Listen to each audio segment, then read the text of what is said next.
Cancer ബാധിതയായ രേണുസുതിയെ കാണാനും സഹായിക്കാനും വിവരങ്ങൾ കണ്ടും കേട്ടും നാനാഭാഗത്തു നിന്നും ആളുകൾ സുതിയിലേക്കും കോട്ടയ്ക്കൽ മെഡിക്കൽ കോളേജിലേക്കും എത്തുന്നുണ്ട്. പക്ഷേ കിച്ചു മാത്രം വന്നിരുന്നില്ല. രേണുവിൻ്റെ രോഗം സ്ഥിരീകരിച്ചുവെന്ന് പ്രചരിച്ചപ്പോൾ മുതൽ രേണുവിനെ കാണാൻ പോകുമെന്ന് ആരാധകർ കിച്ചുവിനെ ഉപദേശിച്ചിരുന്നു.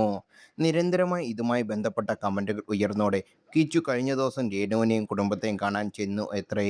ഈ സാഹചര്യത്തിൽ ഇപ്പോഴും സോഷ്യൽ മീഡിയയിൽ പ്രത്യക്ഷപ്പെട്ട ഒരു കുറിപ്പാണ് ശ്രദ്ധ നേടുന്നത്. സ്വന്തം യൂട്യൂബും ഇൻസ്റ്റയും ഫേസ്ബുക്കും റീച്ചാക്കാൻ വേണ്ടി വിക്ടിം പ്ലേ കളിച്ചാണ് കിച്ചു എന്ന് എല്ലാവരും പറയുന്നു.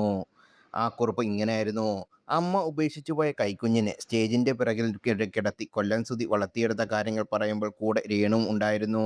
പ്രസവിച്ച മകനല്ലെങ്കിലും സ്വന്തം കാലിൽ നിൽക്കാനാകുന്നതുവരെ അവളും കിച്ചുവിനെ നോക്കിയിട്ടുള്ളതാണ്.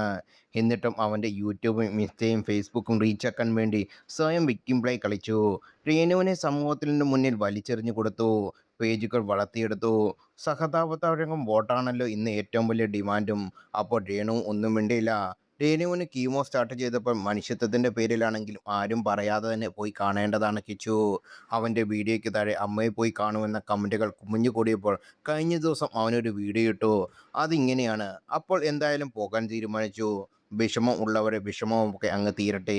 കൊല്ലം സുധി കഷ്ടപ്പെട്ട് വളർത്തിയ മകനാണ് രാഹുൽ. സ്വന്തം മകനാണെങ്കിലും അവൻ്റെ ഈ നിലയിൽ എത്തിക്കാൻ രേണുവിന് ഒരുപാട് നോക്കിയിട്ടുണ്ട്.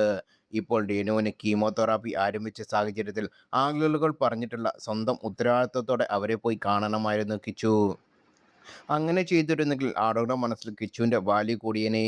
സോഷ്യൽ മീഡിയ റീച്ചിന് വേണ്ടി സ്വന്തം നിലപാടുകൾ മാറ്റുന്നത് വന്ന വഴി മറക്കുന്നതും ശരിയല്ല. എത്ര വളർന്നാലും നമ്മളെ സ്നേഹിച്ചവരെ ചേർത്ത് പിടിക്കുന്നതിലാണ് കാര്യം.